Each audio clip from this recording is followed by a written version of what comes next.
उस पत्थर को उसकी हायर डेंसिटी ने डुबोया, पानी में कहाँ दम था। उस पत्थर को उसकी हायर डेंसिटी ने डुबोया, पानी में कहाँ दम था। वो बदनसीब डूबा, क्योंकि पानी डिस्प्लेस्ड बाय द पत्थर का वजन खुद पत्थर से कम था। The credit goes to the viral fever for this amazing technical shayari. And with that let us try to understand what buoyancy is. बहुत सिंपल कॉन्सेप्ट है, and this is the only video which you can just refer, and we will learn in like 15-20 minutes कि भाई ये बांसी है क्या चीज़, and आपको कुछ रटने की ज़रूरत नहीं है, बहुत सिंपल सी चीज़ है। ठीक है, एकदम। So let us try to understand from the basics कि बांसी क्या है, कैसे आती है, क्यों आती है, कैसे हम कैलकुलेशन कर सकते हैं, एंड कैसे हम सवाल सॉल्व कर सकते हैं eventually. That's the outcome we all look for, right. कहानी बहुत पुरानी है, may be 1600s I guess. I hope you know about Archimedes. उनके किंग ने उनको कुछ टास्क दिया था to figure out whether this crown made of gold is pure और नॉट। वो अपने बाथटब में नहा रहे थे और उनको समझ आया कि भाई ये पानी कुछ तो वजन लगा रहा है मुझ पे, मतलब some force is being applied by the water on my body. And then he started running saying eureka eureka without clothes. So that is the story from where it began, right? So let us try to understand what exactly it is. And ये शायरी जो हमने अभी सुनी, that summarizes the concept of buoyancy. So let us understand it, guys. तो क्या करते हैं, basic से समझते हैं और बहुत सिंपल से समझते हैं। तो let us start with a container containing some liquid, let's say water, we will consider water. Okay, एक कंटेनर में पानी भरा हुआ है, डेंसिटी मैं बोल लेता हूँ रो एल। ठीक है, rho l, rho of liquid, आसान हो जाएगा समझने के लिए। अब अगर एक कोई भी कंटेनर में पानी भरा हुआ है तो ये रेस्ट पे होगा, वी ऑल नो दैट, घूमता थोड़ी रहेगा, है ना, रेस्ट पे रहता है, all the particles are at rest. तो अगर मैं एक छोटा सा स्फेरिकल सिस्टम या सैंपल लूँ of radius small r or capital R, let's say, that is the radius of this sphere of water which we have considered. तो logically अगर मैं बताऊं तो इसका हम मास लिख सकते हैं, right. So let's write down the mass, what it is. Mass of that spherical water का जो बना हुआ है, which would be nothing but rho of the liquid into volume. Volume क्या चीज़ है, स्फेरिकल है, तो सीधा pi r, I mean 4/3 pi r cube, right. So that will be this much. तो कैलकुलेशंस पे बाद में आते हैं, जस्ट ये मास लिख दिया है मैंने। अब लॉजिकली सोचिए, ये जो मास है, छोटा सा स्फेरिकल बॉल है पानी का, इसको कौन बैलेंस कर रहा है, ये रेस्ट पे है, राइट। तो इस पे नेट फोर्स तो जीरो है, बट वी ऑल नो कि gravity will act on this ball due to the mass, right. तो ग्रेविटेशनल पुल कितना हो जाएगा, m/g। So there has to be something, some force जो कि ऊपर की तरफ लगे, राइट, क्योंकि बॉल तो रेस्ट पे है भाई। बॉल अगर रेस्ट पे है तो नेट फोर्स जीरो होना चाहिए, हम सबको पता है। तो अगर मैं फ्री बॉडी डायग्राम बनाऊं इस बॉल का, so that would be what, m/g downwards due to gravity, and something has to come upwards, right. तभी तो ये जीरो पे होगा, तभी तो रेस्ट पे रहेगा ये बॉल, क्योंकि ये घूमता हुआ थोड़ी रहता है। अगर हम पानी का एक कंटेनर ले लें, उसमें पानी घूमता हुआ थोड़ी रहता है या मूव करता हुआ थोड़ी होता है, राइट। दैट मीन्स अगर ये पानी का बॉल को रेस्ट पे रहना है तो somebody has to apply a force, equal and opposite force on this ball, opposite to what, gravitational pull, which is the weight of the body, which is mg, right। तो ये जो force है ये कौन लगाएगा, this is being applied by rest of the water. और कौन लगा सकता है, और कोई लगाने के लिए है ही नहीं, right. I am assuming it's in vacuum, no electric field, no magnetic field, nothing like that, right. और कुछ है ही नहीं, बस यही पानी है, करेक्ट। कोई हवा नहीं चल रही, कुछ भी नहीं चल रहा, तो लॉजिकल है, सिंपल सी बात है। अगर ये रेस्ट पे है तो net force has to be zero, and ये जो एफ है जो ऊपर की तरफ आएगा, which we are sure of because it is at rest, this comes from the rest of the water, right. Force applied by rest of the liquid, correct. कौन लगाएगा, बाकी बचा हुआ पानी। ये कितना फोर्स लगा रहा है, एफ। तो क्या मैं यहां से बोल सकता हूं F is equal to m g, which is essentially rho into l into, I mean rho l into 4/3 pi capital R cube. Does it make sense, simple सी बात है, राइट। नाउ ये कौन लगा रहा है, ये पानी लगा रहा है, कौन सा पानी लगा रहा है? बचा हुआ पानी लगा रहा है। किस पे लगा रहा है? इस पे लगा रहा है। कहाँ पे लगा रहा है? Centre of mass of the ball पे। अगर सेंटर ऑफ मास पे नहीं लगेगा तो बॉल घूमना शुरू हो जाएगा। क्यों? अगर मान लो, क्योंकि वेट तो हमें पता है सेंटर ऑफ मास पे लगता है, right? Weight acts on the centre of mass. अगर ये सेंटर ऑफ मास पे ये वाला फोर्स ना लगे, लेट से कहीं और लगे, तो टॉर्क आ जाएगा ना भाई, बॉल घूमना शुरू हो जाएगा। तो क्या पानी घूमता हुआ रहता है? नहीं, पानी रेस्ट पे रहता है। That means torque is zero. Torque अगर जीरो है तो it has to be applied at the centre of मास।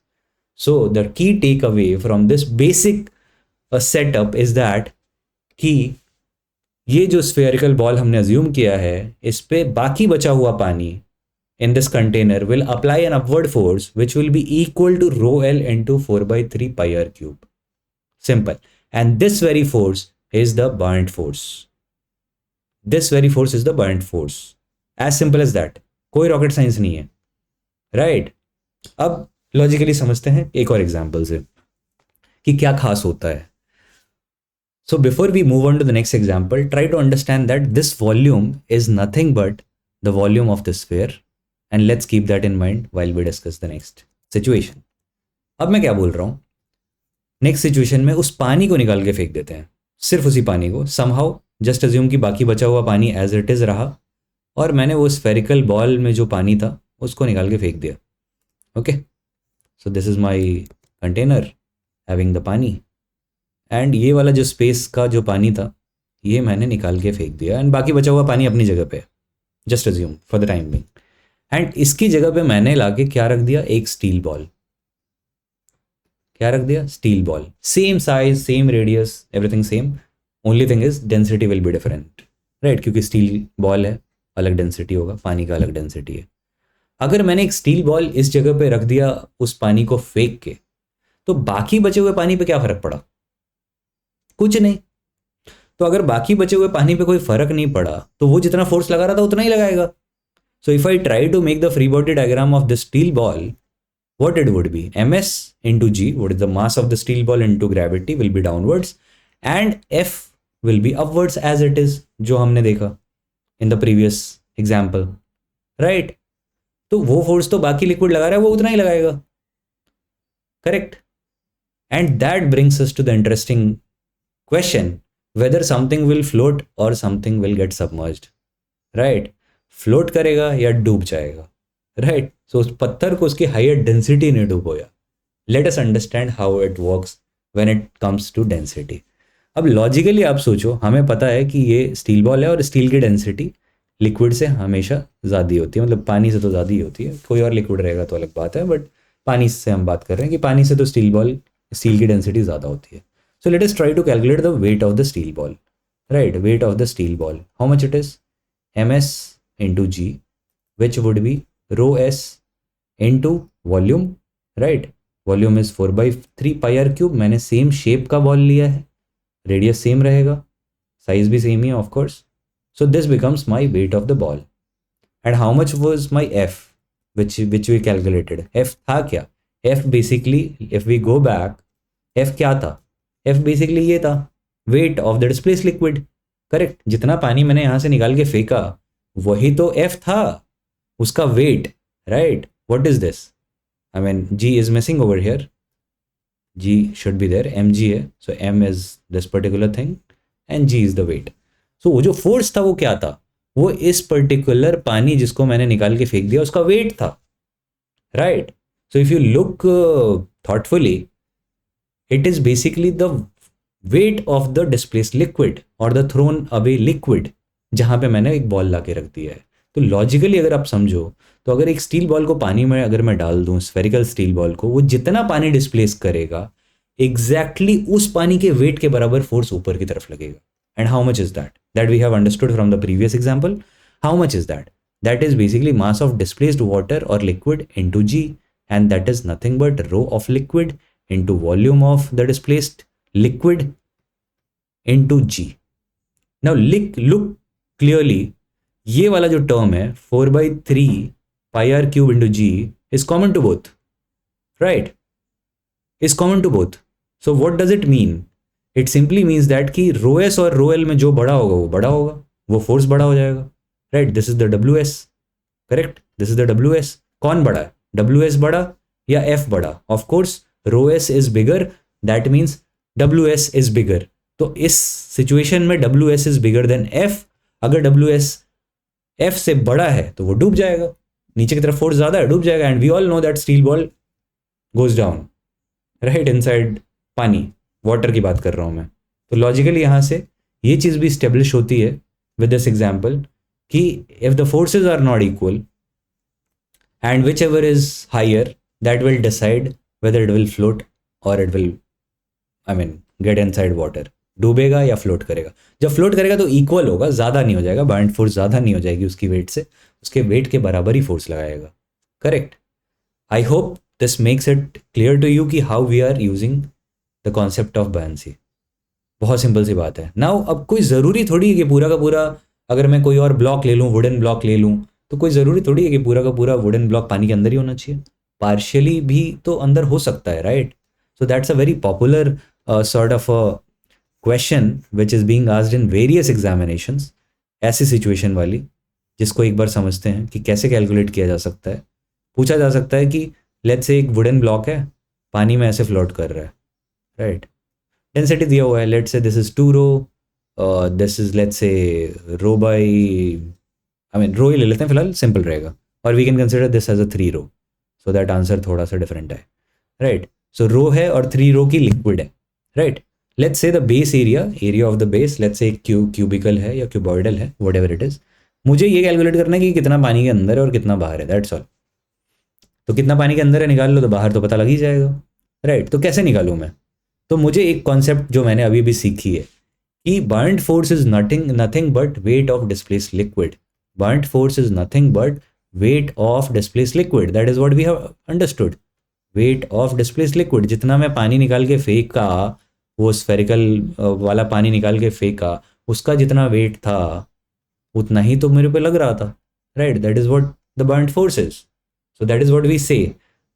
उस पत्थर को उसकी हायर डेंसिटी ने डुबोया, बट वो डेंसिटी वाला कॉन्सेप्ट कहां से आ रहा है? वो बदनसीब डूबा क्योंकि पानी डिस्प्लेस्ड बाय द पत्थर का वजन। पानी डिस्प्लेस्ड बाय द पत्थर का वजन, तो पत्थर या स्टील बॉल ने कितना पानी डिस्प्लेस किया, उसका वजन क्या है? वो वजन खुद पत्थर के वजन से कम था। तो ये रहा वो वजन, और पत्थर का वजन या स्टील बॉल का वजन दिस उससे कम था। This force was lesser than this, that is what that Shayari, technical Shayari says.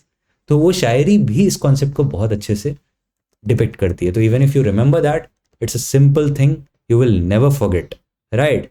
So the point is that the underline concept is कि the weight of displaced liquid is your buoyant force if I represent it by F B. Okay, weight of displaced liquid, जितना liquid इसने displace किया उतना ही उसके weight के बराबर का force ऊपर लग जाएगा उस बॉडी पे। Simple. So if I draw the free body diagram of this body, what you will get? F B upwards, and we will calculate one by one how much is that, and this would be the weight of the body, right? Weight of the block, how much it is. Let us try to calculate. Of course this will float, it is given that it is floating with x inside the water, x. We will also need the height of the body which will be given to you, don't worry. तो ये जो height है h है, let's से capital H, और ये float कर रहा है, आपको निकालना है how much inside the water, let's say x. So you have to find x. कैसे निकालें? Late us understand. सिंपल है, अगर फ्लोट करेगा तो W B has to be equal to F B, correct? कितना पानी डिस्प्लेस किया और कितना वेट है, we can calculate using the density thing. Density into volume into ji.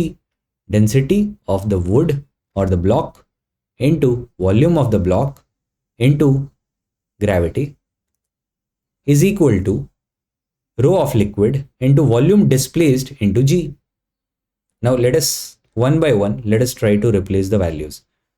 Rho into B is what? Rho. VB is what? A into H, volume of the block, into G is equal to rho L is how much? 3 rho. Correct? 3 rho. Simple. VD कितना है? Displaced water. Displaced water तो वही है ना जितना पानी में गया ये अंदर की तरफ, जितना पानी के अंदर घुसेगा उतना ही तो डिस्प्लेस करेगा। जितनी वॉल्यूम उसके अंदर घुसी पानी के अंदर, लिक्विड के अंदर, उतना ही तो वो वॉल्यूम डिस्प्लेस करेगा लिक्विड का। How much is that? A into x, that is the volume of the displaced liquid, into G. काट दो जो कट रहा है, राइट? रो भी कट गया, ये भी कट गया, और कुछ कट गया, तो रो ए जी कट गया, रो ए जी। How much are we getting? 3x. That means x is equal to h by 3. That means 1/3 of the block will be inside the water. कोई रॉकेट साइंस नहीं है. What I have used is simple concept of buoyant force. अगर float कर रहा है तो buoyant force has to balance the weight. Then only it will float. As simple as that. Nothing great. I hope this is very clear to you guys. अब इसके बाद सिर्फ practice करनी है and trust me you will be able to solve good number of questions very quickly. And let us do a few questions before we wind up this video. So देखिए एक बढ़िया सवाल क्या बोल रहा है. A wooden block floats in water with 16% of its volume submerged. Means 60% liquid के अंदर है, राइट पानी के अंदर है, पानी यूज़ किया है. What is the density of the wooden block? Simple, क्या करूँगा मैं, आपको डायग्राम बनाना है, आप बना सकते हैं कुछ ऐसा. 60% पानी के अंदर, let's say this is the pani. Okay 60% means what? अगर टोटल वॉल्यूम मैं V0 मान लूँ, इस पूरे ब्लॉक की वॉल्यूम अगर V0 है total, so 0.6 is inside water. That means this becomes my displaced water. जितना अंदर रहेगा पानी के उतना ही तो डिस्प्लेस किया होगा उसने, correct. So how much is that? That is simply 0.6 into V. Now we know that the concept is अगर कुछ भी फ्लोट करेगा तो उसका वेट कौन बैलेंस करेगा? उसका वेट बैलेंस करेगा आपका buoyant force. वेट कितना है? Rho of the block into V0, that is the total volume of the block, into G is equal to what is the buoyant force? Displaced volume का weight, I mean displaced water का या liquid का weight. This is the displaced volume, this is the rho of water in this case into G. Correct. क्या है answer? G और V0 गायब. ये रो भी मुझे नहीं पता, मुझे निकालना है. 0.6 इंटू पानी का मुझे दिया हुआ है, दैट इज 1000. कितना आंसर आया? 600 kilogram per metre cube. I have used everything in SI units, that's why I don't need to worry about the units. 15-20 seconds में you are good to go with the question. And for your information, this question came in NEET 2018. Simple, very quick, 15 minutes and you have got your answer and marks. Right, let's quickly solve another one. What is this? A body of density this much floats in a liquid of density this much.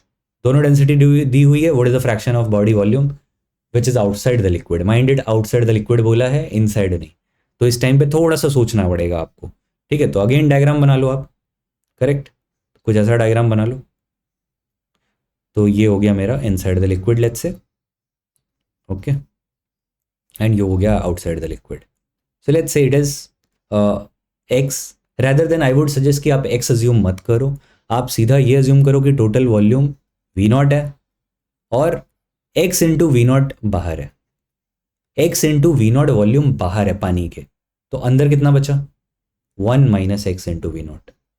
ठीक है. अगर total volume V0 है इस पूरे block का, ठीक है, block का पूरा टोटल वॉल्यूम V0 है, तो अगर बाहर की तरफ एक्स V0 है तो V0 माइनस एक्स V0 करोगे तो 1 माइनस एक्स इंटू V0 आएगा, राइट. तो ये प्रैक्टिस से आप समझ जाओगे फटाफट कैसे करना है.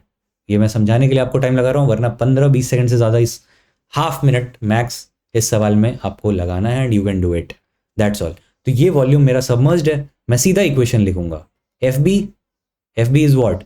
Wait of the displaced volume. Rho of water है यहाँ पे या लिक्विड है, rho L into G is equal to what is the total volume of the block into density of block into G V0 खत्म.